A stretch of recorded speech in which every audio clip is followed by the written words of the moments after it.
Hey everyone, Tankenstein here. In this video, I've got your very first gameplay and overview straight from the Firebirds dev server of a vehicle that was just added to the dev server within the last few hours. That's right, the JP ICV IFV prototype. This is a currently ranked 7 battle rating 9.7 light tank all the way down here at the end of this line of the tech tree, just before the TKX prototype and after both the Type 87 and Type 89. Now this vehicle, as you could tell, is unfinished, but it is finished enough to be on the dev server where you could test it out. The textures just aren't really there yet. Now that said though, this vehicle is actually very similar to the CTWV RCV, which is already in War Thunder, of course minus this commander sight. It's also a touch taller than the CTWV and only has 3 crew members as opposed to 5 with the CTWV. Now this vehicle is probably going to be really good. If you guys don't know, I did release a review on the CTWV. I absolutely love it. And being that this thing, at least as of current, has the same exact stats, again, some minor differences like crew size, well, that's actually not a minor difference. That could end up being a pretty big difference in terms of survivability, but minor differences in terms of overall sizing. Again, this looks a touch taller than the CTWV. It's probably going to be pretty much about the same. It also, at least as of what I just checked, it does have the same thermals, and it has IRST auto tracking, which means that you can attack and automatically track enemy aircraft with this, which is awesome in my opinion. But again, otherwise, it has the same exact modifications, at least as of current, has the same exact cannon, same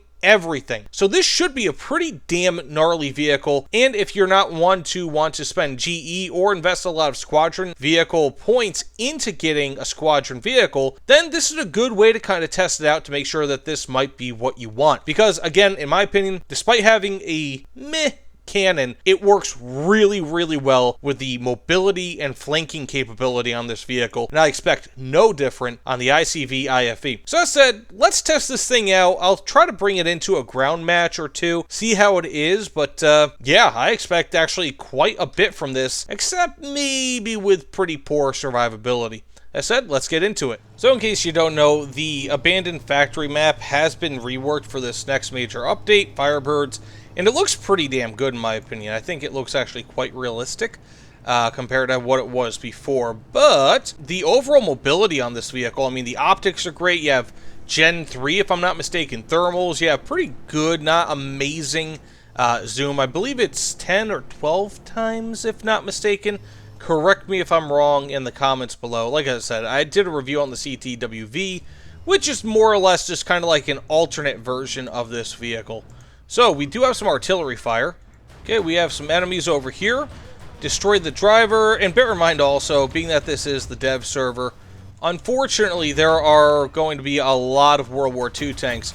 But that also means that even though these are World War II tanks, I mean, they are going to be fighting me en masse. Which also means that there's a pretty decent chance that they could end up killing me. So if that happens, and the reason being is, of course, this thing has minimal, and I do mean minimal armor. Is that an actual enemy? Nah, not really. But look at this! This is funny. Okay, we have some enemies there. Got 2 kills. We have another kill. Not too bad. I mean, I'm pretty impressed by this thing. Does it have... Okay, it does not have hydropneumatic suspension, as one could imagine. But, like I said, that 30, or was it 30, right? 30 millimeters? Yes, the 30 millimeter cannon, it's actually quite good. Now, it's not nearly as good as what you get on the 2S38, which, if I'm not mistaken, is a 57 millimeter autocannon, which is just bonkers. But, in my opinion, it's still quite good with the overall mobility on this vehicle. I mean, like, the mobility on this vehicle is shockingly good. To the extent that, again, I think that it works out quite well. Hopefully we can get a kill here. And we can versus an Abrams. Do we have another guy over here? I hope not. Oh, that's another thing. It looks like the smoke grenades aren't really shooting out of anything currently. Again, the model is mostly complete, but not entirely. So while it does work, it's not nearly as good as it otherwise would be, if that makes any sense. So we have an enemy somewhere over here. I can kind of fire, but I don't know if that's a great idea. But, ooh, that might be an actual... No, it's not. Okay, and right through the front of an M4A3. We have that PT-76. I mean, overall, though, things like mobility, turret traverse on this thing, like I said, there's the IRST auto tracking. For the most part, it's quite good. Okay, it's got blown up by that Bradley, but as you can see, I had 9 kills, 2 zone caps, and very close, actually, to having a few other kills, so I'll probably get a few assists there, too. Oh, and this is the commander site. As you can see, it doesn't quite work yet. But as I was saying, I mean, like, what I think would probably be a good idea is if you want to learn a little bit more about this vehicle before, like, its estimated combat functionality, at least through my eyes, then maybe check out my review of the CTWV RCV. I'll try to link that down below. Again, do whatever you guys want.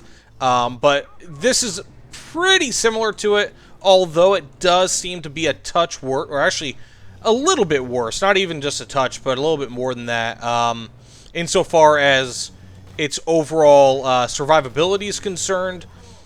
So, and also the fact that this does lack a, that nice commander sight up top. So we do have the first strike. This is not typically what I do. Ooh, we might actually have an enemy over here, like a player. Yeah, that's a PT-76. I'm not gonna chance myself with that. Okay, we have ourselves a lot of things here, and by the way, guys, these are not these are not enemy players that I'm killing right here. These are bots, if you didn't know. So one of the problems, if you want to call it that, of playing in the dev server is simply the fact that there are just a lot of bots. And so while it is fun, it ends up being where you just have a whole bunch of basically World War II and just barely post-World War II vehicles they end up having to fight rather than actual players. But with that said, I think we have an enemy over here. Yes, we do. We have a Begleiterpanzer, and he is toast. So let me know what you guys think about this vehicle in the comments below. I'm actually really happy that they are adding something for Japan. I know in the past that, well, initially they were like, maybe we won't, maybe we will. Or at least that's what it seemed like, possibly a little bit when this first dev server came out.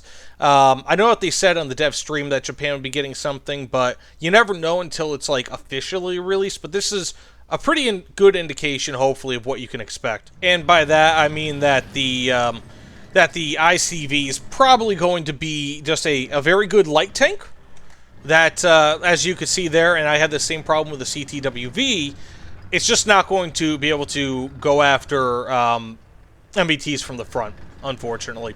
So that said, let me know again what you guys think. I know I said that several times thus far, but I'm pretty interested. Again, I'm glad that Japan is finally, that they are confirmed essentially to be getting a vehicle in this update, and now we more or less kind of know how it plays. So, very cool, but he killed me again. I'll see you all on the other side. Damn you, sponge!